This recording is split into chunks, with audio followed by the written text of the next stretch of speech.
Hey everybody, I'm Andy Smith, your hostess with the mostest.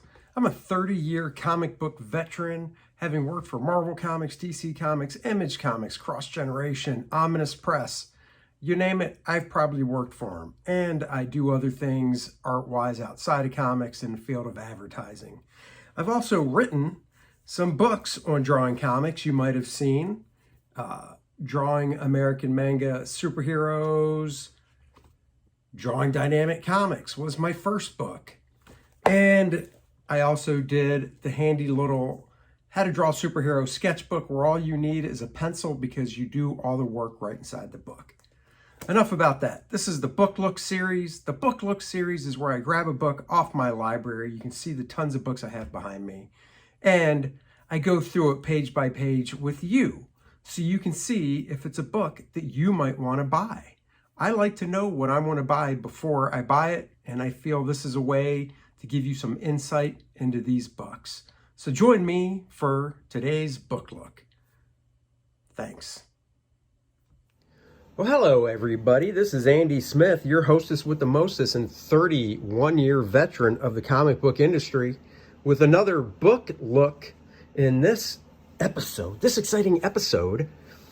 We're featuring a book by Cliff Young, drawing Drapery from Head to Toe. It's not a really thick book. You can see it's kind of thin. Published by Dover. Only $10. It's only 48 pages. But Drapery is one of those things that I am fascinated by. I love the different ways artists and comics do drapery. Bern Hogarth has a book called Drawing Dynamic Drapery and Wrinkles. George Bridgman has a way he dissects drapery and clothing. You can look at comic book guys and see how they do it as well. And of course, when I'm stuck with a certain way wrinkles go, now with the advent of the old cell phone and cell phone camera, I'll just set it up on a cell phone holder like I'm using now for this video, strike a pose, take a picture, and reference a photo I took of myself. But before that, a lot of the wrinkles and stuff I would do, I'd look in a mirror or reference books. So I thought we'd go over this one. And I do have a style, a way that I do wrinkles in my artwork. And everybody, once you practice enough, will eventually create their own way of doing things. This book is Cliff Young. This is definitely an older book. I don't know if it's going to tell us anything about the author. Let's see. About the author, he studied at the Art Institute of Pittsburgh, Art Institute of Chicago, National Academy of Design, Art Students League, Grand Central School of Art, New York. He's had paintings and watercolors exhibited. He's the author of Figure Drawing Without a Model. I'm trying to think if I have that book. I'm not sure if I have that book. Now I will have to look to see if I have that book. This book was originally printed in 1947. So yes, this is an older book. Cliff Young, when this book came out in 2007, was still alive.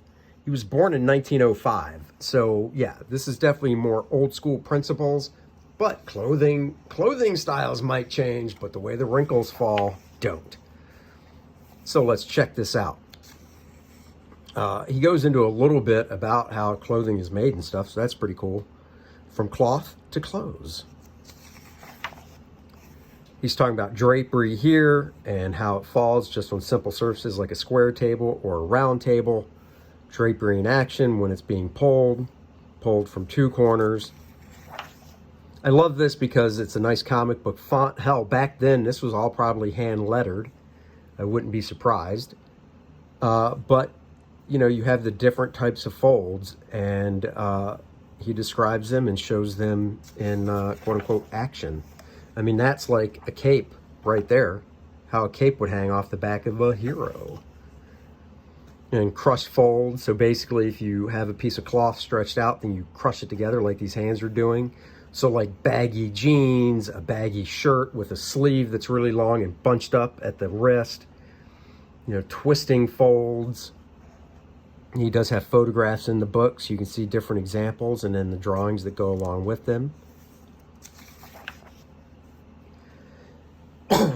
Here he's talking about supporting surfaces, and supporting surfaces are the areas of the body that stick out and basically support the clothing. On a man, it's his chest and shoulders.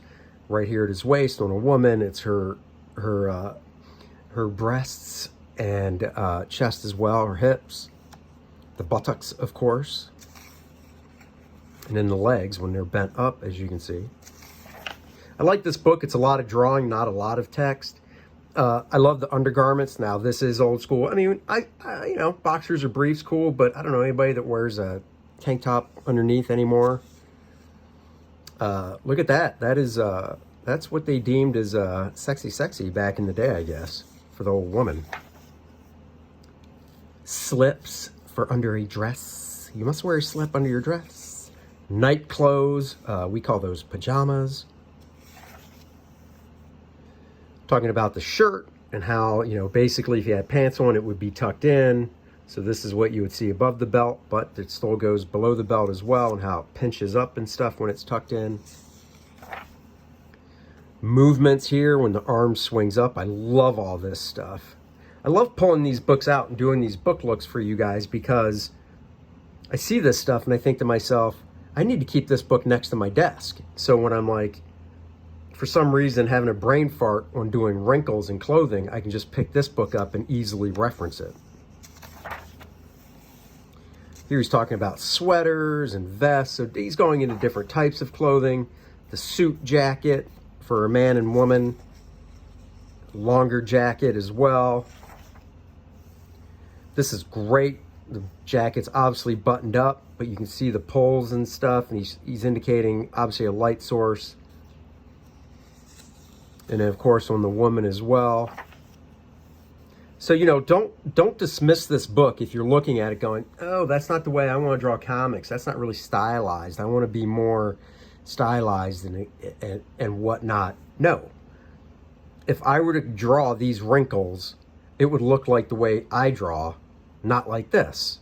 So, you know, keep that stuff in mind. The principles are still the same no matter how you draw. Trousers. I have not heard them called trousers in quite a long time. I have my trousers on. I have my Sunday trousers on. Skirts and stuff. Gloves. You know, now when I draw gloves, I'm old school superhero, and what I mean by that is when I draw a fist, like, you know, somebody wearing a glove like a Captain America, I don't get into all the seams and wrinkles and stuff because I'm old school, man. It's just a cool, tight glove. But if you want to get into wrinkles and stuff in the glove, well, here you go. Or put a glove on and just take a photo of your own hand. Shoes. This is very important so you can see that the shoe print. And then generally you draw that and then you draw up from that to draw the shoe in perspective properly. Here you can see how the shoe crushes with the slight wrinkles when the foot is bent up and the toes are bent. Here, of course, a woman wearing heels. And then even hats. So, and make use of photographs. That's what I said. There's nothing wrong with referencing photos. Everybody does it. It's great practice. And it'll just help you that much more, whether you're drawing super cartoony or realistic, it doesn't matter. You want to get the basics right, and this will help do that.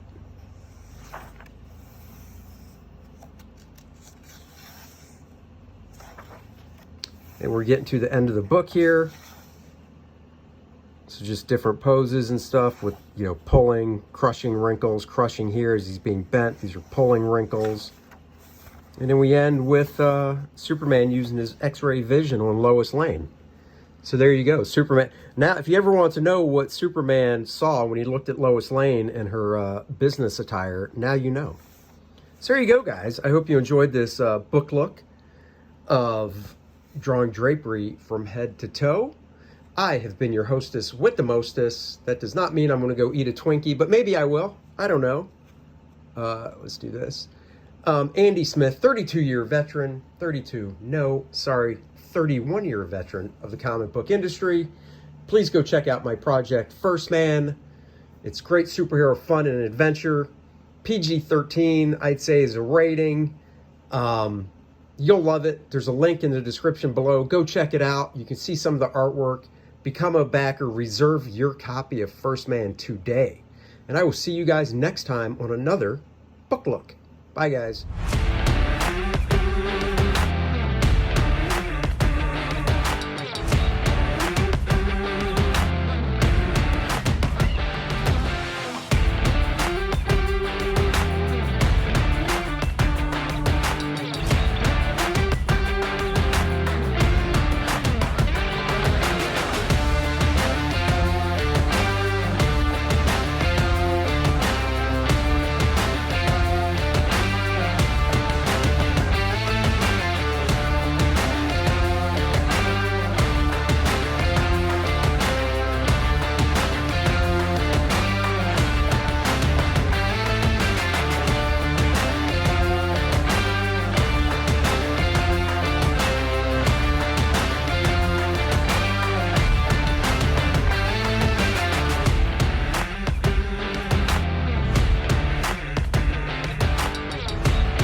Bet First Man 2 now, live on Indiegogo.